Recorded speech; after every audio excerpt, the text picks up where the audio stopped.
On today's episode, I'm talking with the one and only Jason Feifer.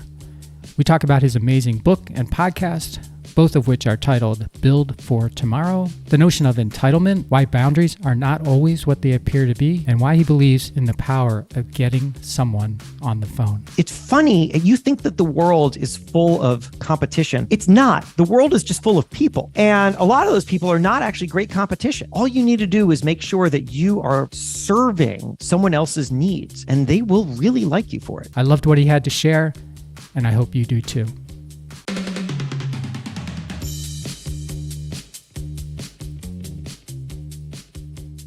Hey, Jason, welcome to the podcast. Thank you for having me. I'm really excited about this. I've been waiting for this for a long time. I did read your book. Oh, thank you. There it is. Tomorrow. It's awesome. I'm looking forward to digging into it. So, folks, let me tell you a little bit about Jason so you get as excited about this episode as I am. So Jason Feifer is the editor-in-chief of Entrepreneur Magazine. He's the author of that book, Build for Tomorrow.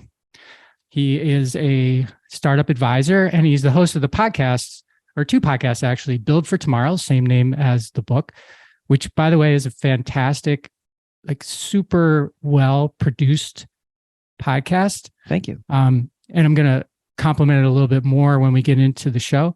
But that's the podcast I'm subscribed to. And you also do a podcast called Problem Solvers, which I've yet to listen to, but I will, because I wasn't aware of that until today. So Jason is also a friend of my friend, Jeff Peterson, who is the CEO of Geneva Supply. And you can listen to Jeff's episode with me. It's episode number 198. LinkedIn named Jason a top voice in entrepreneurship for 2022. Prior to becoming the editor-in-chief of Entrepreneur, he's worked at a bunch of different magazines, I guess all in different capacities, right? Men's Health, Fast Company, Maxim, and Boston Magazine. Started at the Gardner News, I believe. This is where that's right. You started cutting your teeth. That's where it all began. And he's written about business and technology for the Washington Post, Slate, New York Magazine, and others. His book is I know it's a Wall Street Journal bestseller. Is it a New York Times bestseller as well? No, and it actually didn't make the journal bestselling list either. I thought it did. Well, if it did, I missed it. But if you saw it, please let me know. That would be exciting. I thought it did one week. I thought I had the sales for it, but I didn't see it. But maybe somebody missed it. If you saw it, you tell me, because I'm going to put it in my bio immedially. It didn't make any lists, and that's because I didn't concentrate all my sales in the first week, and the lists are look, for anybody who ever writes a book, I'll tell you, my publisher and my publicist and my agent all asked me at separate times, "What's your goal for the book?" And I said, "Look, I know what you're asking me. My goal is not to make lists. I know that is a goal that many authors have, but my goal, I always set goals based on what I can control. And I can't control whether or not I'm going to be on a list, because it's not actually just about sales. It's about they all do these analyses, and who knows. But what I can control is writing a great book, telling people about a great book, getting it out there, utilizing every possible connection I have to make sure that people are aware of it. So to me, success is that people get a lot of value out of it. And that's how I always focus my energy. Okay. And that's fair. And I agree. I know there are ways to make lists. There's ways to game lists. There's ways you can buy your way onto a list. And I think I saw you do a post about that, about whether you should buy your way onto a list or not. Yeah. But anyway, whether you made that any list or not, what I did see was your book up in Times Square. Yep. Right. And then in a bookstore with, like in the front window of a bookstore. And I don't know which store that was, Jason, but to me, that's more impressive than any list. I mean, if you could get that done, that's because it's so hard to get a book in the bookstore. That's not easy. Yeah. It was really cool. The book is in bookstores nationwide. It's in airports. But what you're referring to is that I got a giant window display at the Barnes and Noble on Fifth Avenue in Manhattan. And that was really, really cool. It was just, I just started giggling when I saw it across the street. That happened because that bookstore celebrates authors who sell a lot of copies through their store, and I made sure that a lot of people bought it through that store so that I could get on their radar. And they put me on the week just before the week leading into Christmas, which was pretty awesome. And did you know that was coming? Yeah. Oh yeah. Oh, you did. Okay. And I wasn't sure. Anyway, very impressive. But before I get too far into this, I start every one of my podcasts with the same simple question, and I want to ask it of you right now. And that is, how did it happen for you? It's funny because I guess it depends, and this is everyone's probably response to your question, which is that you got to define it. But I would say that I'll take a definition, which is it is where I am now, but not literally how did I get the job that I have now. And I would say that it happened because I quit a couple jobs. I quit my first 2 jobs. And I quit both of them because I came to different realizations. Those first 2 jobs were both local community newspaper jobs. I was a reporter.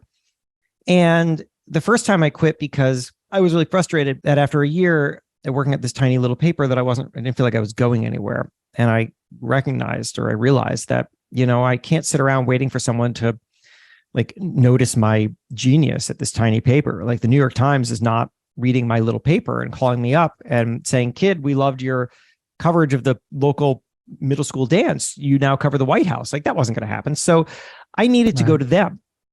I needed to go to them being whoever it was that I wanted to work with and impress them and get in front of them. So I quit that first job and I sat in my bedroom and I cold pitched the New York Times and the Washington Post and all these other places. And I eventually got in front of them, and I've started to write for them, and that was transformative. And then the next job was a somewhat larger newspaper that I worked at the same time as I was doing this freelancing. And because after quitting the job 9 months later, I needed some money, and so I took this other job, and I quit that one 2 years later because I had started freelancing for Boston Magazine, and I saw that there was an opening for a junior editor, and I wanted that job. And I wanted Boston Magazine to understand very clearly that I was committed to getting that job. And so I quit my newspaper job in central Massachusetts, and I got an apartment in Boston. And I said, I'm here and I'm ready to work. And they hired me. And I think that taking big risks has to be a part of a journey, because everything that you do has some kind of prescribed path. There's always some kind of logical next step. But that logical next step is often a very small one. And I was not interested in that. I wanted to figure out something more. And I'm not going to get noticed here. I need to do something different. Was that part of you growing up and stuff, Jason? Or was it something that just sort of came to you when you were in this position? You didn't feel like, what did you not feel like besides getting noticed? Did you feel like the work you were doing wasn't important? Did you feel like the work you were doing didn't meet your capabilities? What was it? The work I was doing did not match my expectations for myself. I had a sense of myself that I could accomplish bigger things, and I didn't know what those were. I hadn't fully defined them. I've never really walked around life with like a very specific defined goal. Outside of that, I have this confidence that I can work at a high level and do more, and that I wanted to do more. It would be more satisfying. I wanted to reach more people. I wanted to challenge myself. And the work that I was doing just wasn't that. There was just a major gap between what I thought I could do and what I had available to me. And, I came to realize that we all have some amount of stuff available to us. And then there's the stuff that's available to us that we aren't recognizing. There's you show up at work every day and there's that work that's most available, but there's all this other stuff that you could do. You could do it on your own time, or you could, depending on what company you work for. If you work for a company, then you could build something, or you could join a new team. You could take on a new responsibility. You could, there's like all this other stuff that you could do. And that early moment was one of my first realizations that the boundaries are not where they appear, right? Because I mean, think about it. I show up at work every day at the Gardner News. I'm writing local news for a very small audience. It is not satisfying. I could just sit around and say, well, this is really frustrating because nobody's letting me write for some other larger place. But what does that even mean? Nobody's letting me write. Nobody's letting me write because I'm not going to them. There's a whole other world of people who I could work with, but I'm going to have to change some things. I'm going to have to stop showing up at this office every day and doing this work. And I'm going to have to start committing myself to figuring out how to do other work and how to reach people who aren't looking for me. And that's hard, different work. It also happens to be available. It's available. I just have to go towards it. Hey, everybody, just a quick pause here to let you know how much I appreciate that you've made time for my podcast. If you're not already a subscriber, please become one today. Leave a review and tell a friend. Now, let's get back to the show. That's interesting because in the book, you talk about the boundaries we build. And when you were just going through that, what I was hearing in between what you were saying was that, most people might look at your experience at the Gardner News and say, I just haven't been here long enough to earn the next opportunity and by doing that, they're basically building boundaries about what they're entitled to or what they're able to ask for or whatever. And as I was listening to you, I was like, well, the boundaries aren't there because the Gardner News put them there. The boundaries are there because you put them there, for example. Do I have that right? Is that how your thinking goes? I mean, I think that's correct, but let's add some nuance to it, which is, sure. Of course, there is somebody somewhere as we're talking right now, the word entitled will pop into their head. That I was acting entitled. And then they'll say, young people always act entitled. And here's the thing. There is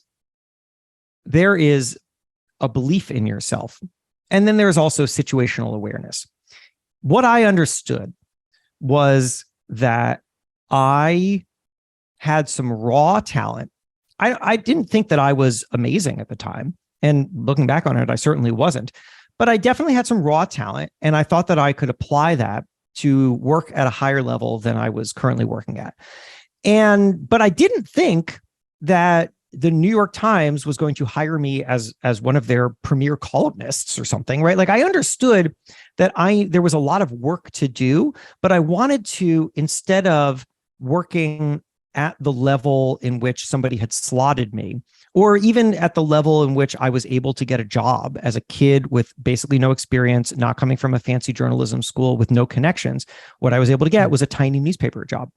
I wanted to see what was within actual reach based on my abilities and my hustle. And I knew that what that was going to be was not a major publication hiring me. I knew it. But what was available? Something was available. I had to figure out what it was. In my case, what it was freelancing. I could write individual articles. I could pitch an individual idea to an editor who had never heard of me before. And if I intrigue them with this idea, then I can convince them that I should write it. And if I write one article and they like it, they'll let me write a second one. And if I write a second, they'll let me write a third. And then we'll see where it goes from there. That's all I was looking for, right? Not the entitlement of give me the world because I deserve it, but rather let me find the door that I can crack open and then prove that I'm worth letting in. And that's an attitude that I think really can take you far. And when you first sent out those pitches, let's say, were you confident enough that you thought they're going to like this? Or were you like, oh my gosh, I don't know if they're going to, what were you excited for the feedback, I guess? I don't remember exactly, but I would guess I thought everything that I was sending out was good enough that somebody might react to it. Not that I was the best at it because I was brand new, but I had done my work. I had, I had bought a bunch of books on freelancing. I had reached out to a bunch of freelance writers. I'd gotten some kind of education, what it was that I was doing. And now what I needed to do was learn. And the only way that I'm going to learn how to get better at this is to just do it and see what happens. And And so I am sure that if I tracked down an editor at the Washington Post and sent an email to them with an idea, that I thought that there's a reasonable chance that somebody will think that this is good. But I'm sure that I also knew this is not the best thing anyone's ever seen, because I'm too young for that. So I'm going to need to hustle. And I mean, I remember the very first pitch that I got a bite on was actually with the Washington Post. It was the Washington Post health section. This woman named Susan Morris, who's an editor there at the time, replied and wanted to talk. And so I got on the phone with this woman, and I was, here I am, I'm like 22. I'm incredibly nervous. I'm pacing around this dumpy apartment of mine. And she's asking me all these questions about this story that I had pitched her. And I didn't have all the answers. And I didn't also have the most compelling argument as to why I was qualified to write it. But, I think that she just saw that I was willing to work really hard and that I wasn't a Yahoo. And so she said, I'm not willing to say yes yet, but I'm also not willing to say no. So if you want to do some more work on this, then go for it and send it to me. And that's all I needed. That's all I was asking for. And I called like 20 people, 20 different sources for that story. And I interviewed everybody. I basically reported out the whole story before she said that she wanted it from me. And then I wrote her this outline that it was like 3,000 words, much longer than the actual story itself would actually be. And I emailed it to her. And I said, here's everybody who I talked to. Here's everything that would be in the story. What do you think? And then she said yes. Because at this point, there was no risk. I was eliminating all risk for her. She was saying yes at this point, knowing exactly what she was getting and that I could deliver it. And right. I did. And she liked it. And then I wrote a whole bunch of stories for her. It was magic. I was writing for the Washington Post, 22-year-old kid with no connections. And that was because all I was asking for was the tiniest amount of attention and then making sure that I maximized it. Yeah, it was brilliant because you were basically offering a guarantee, a guarantee that if you pick me, you're going to like it because here's what it's going to be, sort of thing. And yeah, and I'll tell you, as someone who's now on the other side of that, as an editor who people pitch, most people do not do that at all. They don't even come close to it. And if I found a writer who was willing to hustle like that, I would absolutely use them. I would love them. Right. They would be a resource to me. It's funny. You think that the world is full of competition. It's not. The world is just full of people. And a lot of those people are not actually great competition. All you need to do is make sure that you are serving someone else's needs, and they will really like you for it. It's so funny you say that, because I tell people all the time, the bar is really not high. It's not. All you need to do is a little bit more, and you stand out as if you're, doing a ton more than anybody else. The bar is that low. In most things in life, the bar is low. Yeah. All you need to do is do like what you said. This, one of the things you mentioned in the book, and this sort of sounds a little bit like it, but you talk about this, your first experience with a dating site and how at the end of it, you were like, I cannot wait to do this a second time. And then you use that several times, like for different stories throughout the book. Could you talk a little bit more about that?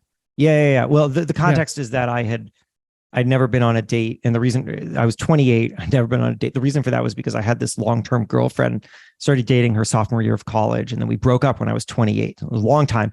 So I moved to New York. I'm single. I'd never gone out on a real date before. And I didn't know what I was doing. And the date was kind of a disaster. I kind of blew it. And at the end, I thought to myself, I cannot wait to do this a second time, because it went bad, but whatever, it went bad. Like now I know more than I did before. I've gone through the first one. The first one was not going to be amazing.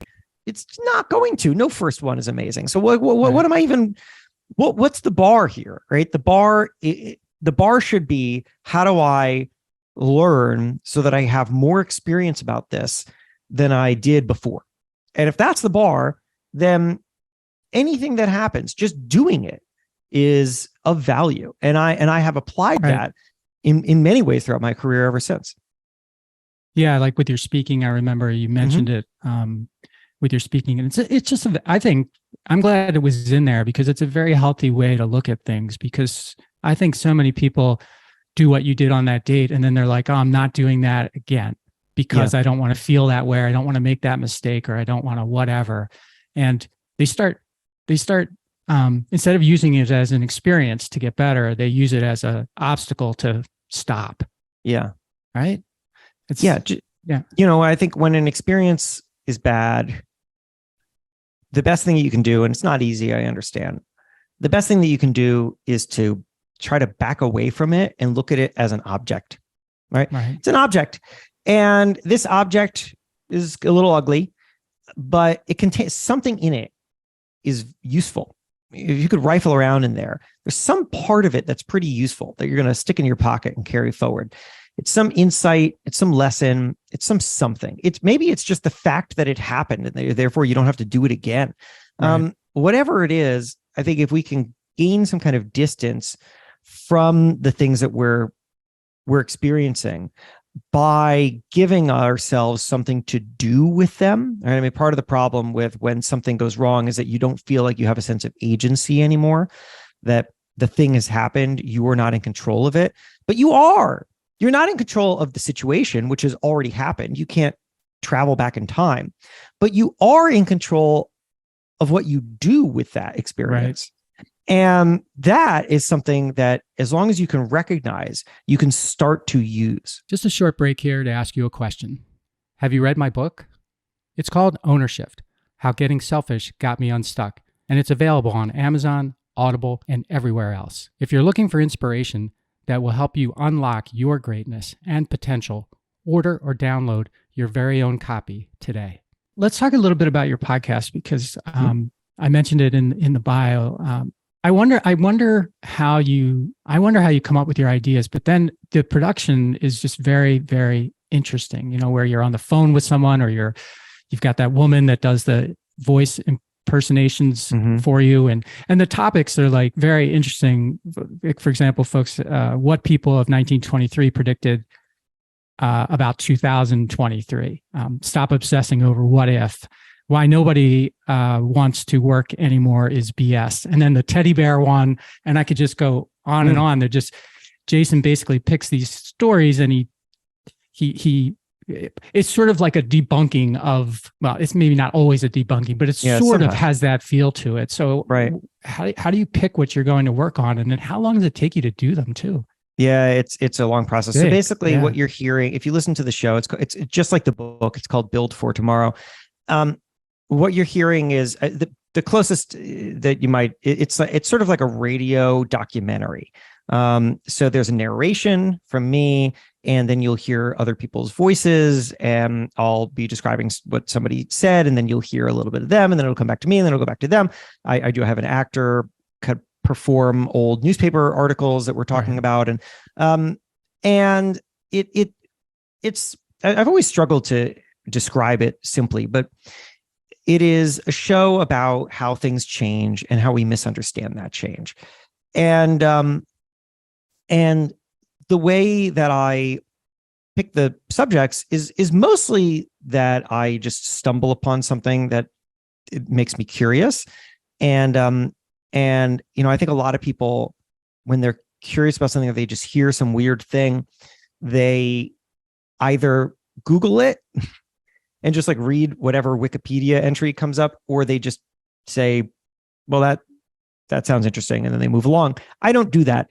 I contact people. That's how I learn. I've discovered that the best way for me to learn is to talk to really smart people and then communicate what they said to someone else. That's when something sticks in my head. And so this project has really been a project of me wondering about the world and wondering about why we continue to misunderstand the world around us and the changes that we experience.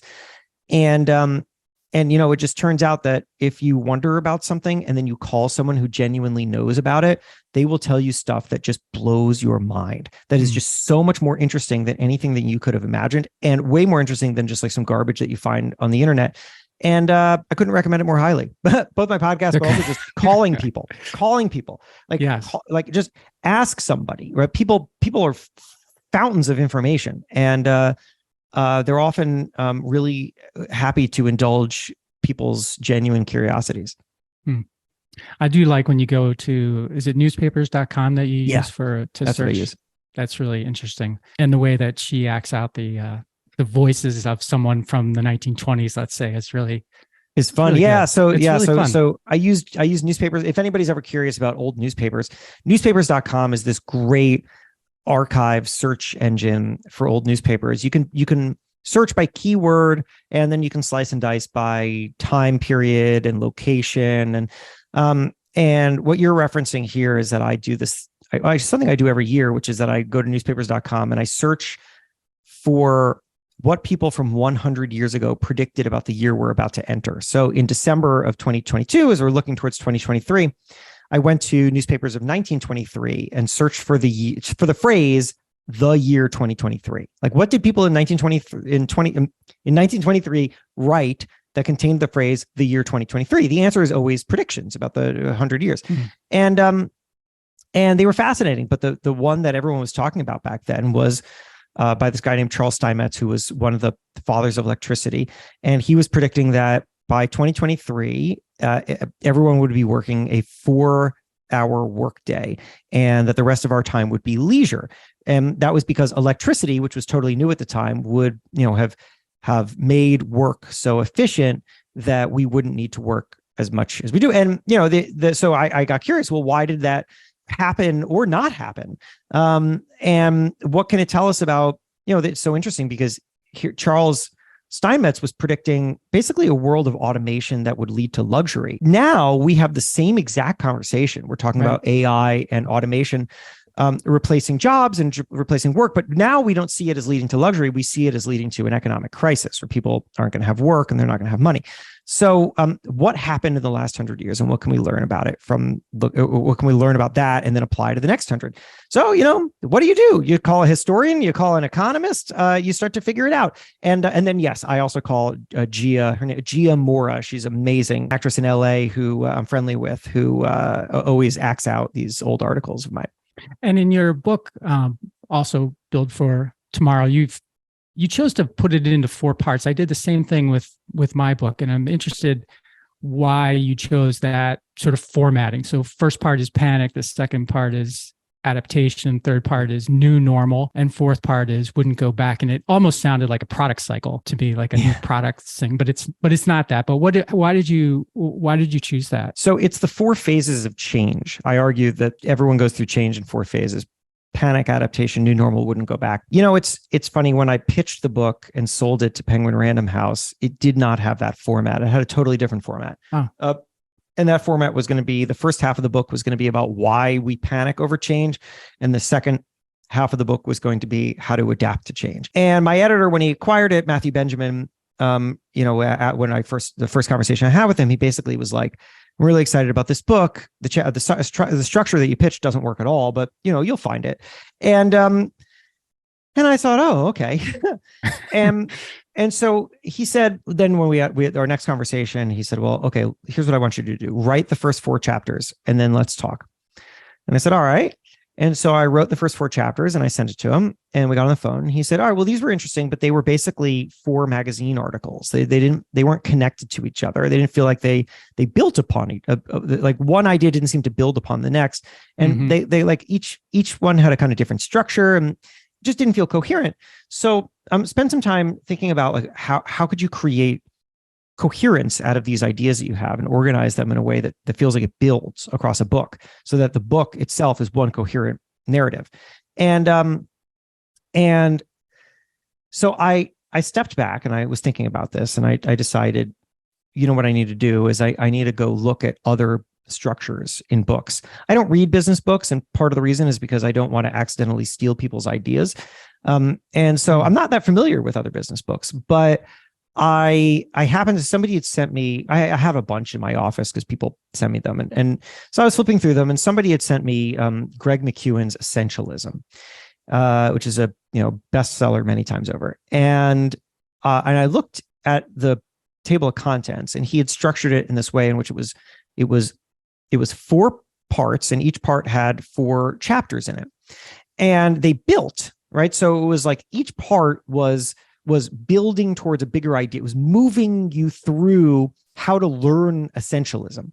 And I thought this is a really nice way to do it, where you break a book up into how to move through a big idea, and then you subdivide it with ideas and exercises and lessons. And I thought, well, what would mine be? And at first I just kind of took my own ideas and I reorganized them into 4 sections. And I was like, this doesn't really make sense. It's just kind of random. And then I realized, I've been telling this story about the 4 phases of change. Panic, adaptation, new normal, wouldn't go back. This is how people go through change. People really like this story. I've been talking about it on stage and podcasts and meetings. People just really like connect with this story.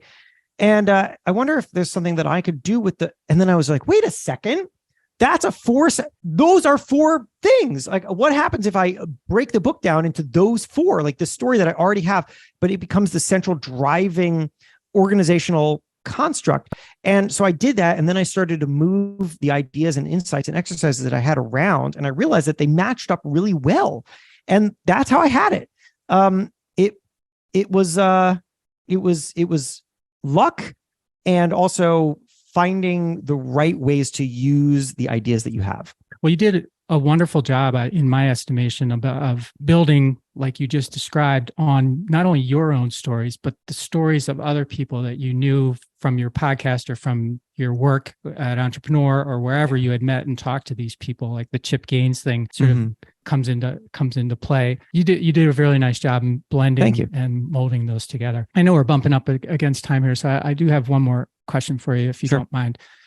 In the book, you mentioned Jim Quick and this thing he asked people, which is, what is your dominant question? And I thought I would ask that of you. What is your dominant question, Jason? Yeah. So Jim Quick is a world-renowned brain coach, and he says, your brain is a filtering device. What information should it pay attention to, and what shouldn't it? And the direction that the filtering device has is a question that you ask yourself over and over again. And everyone has one, and he calls that your dominant question. By way of example, he works with Will Smith. He said Will Smith's dominant question is, how do I make this moment magical? And he said, the problem with dominant questions is that every dominant question has a kind of problem with it, and you should be aware of that and identify it. Will Smith's dominant question problem, how do I make this moment magical, is that it supposes that moments aren't already magical and that they require him to make them magical. So he worked with Will to adjust the question to make it, how can I make this moment even more magical? As he was talking, I realized, the question that I ask all the time is, what am I missing? I think I learned it as a journalist. I mean, I don't think anyone taught me that line, but that's just kind of what I started to think. What am I missing? What am I missing? Go into any situation, I'm interviewing somebody. What am I missing? And then I started to apply it to my career. What am I missing? Right? I mean, when I'm at the Gardner News and I'm not doing the work that I want, what am I missing? What I'm missing is that I could be freelancing for national publications. I think it served me very well. It's kept me curious. It's made me push myself into unfamiliar situations. When I asked Jim about it, he said, it's great. The downside to it is probably that you probably suffer a lot of FOMO, fear of missing out. And that's totally true. You always if my wife and I go out on the rare times we do, because we have 2 little kids, I always want to stay out as late as possible. I don't want to miss something, and not in a I need to be there, but rather just like there's more fun to have. There's like more to experience. I want to experience it, and that can drive her crazy because she's like, it's late, I'm tired, let's go home. But anyway, that's my dominant question: is what am I missing? And it's worth thinking for everybody about what yours is too. I wrote something down before we started. I'm not going to share it now, but it's a great thing to think about. How can I make this more magical? Well, yeah, it presupposes that most moments in Will's life are not magical, right? So that's a tough climb. Or yours. What am I missing? Yeah. Right. So I'm always missing something. So that's like FOMO or paranoia even. Totally. Well, it's great. Nice. I'm glad that got you thinking. I mean, it's worth knowing that, because then you can be aware of the structure of your thoughts. Right. Well, Jason, I really appreciate you coming on the show. Thank you so much. Congratulations on the success of your book, Build for Tomorrow, and your podcast, Build for Tomorrow, and your work at Entrepreneur Magazine as well. Is there anything that I didn't ask you that you want to share before we go? No, I thought this was great. I really appreciate it. I appreciate reading the book and your support and great conversation. I would say if anybody wants a copy, Build for Tomorrow is available anywhere you find books, online, Amazon, Barnes and Noble. You can find it in airport bookstores.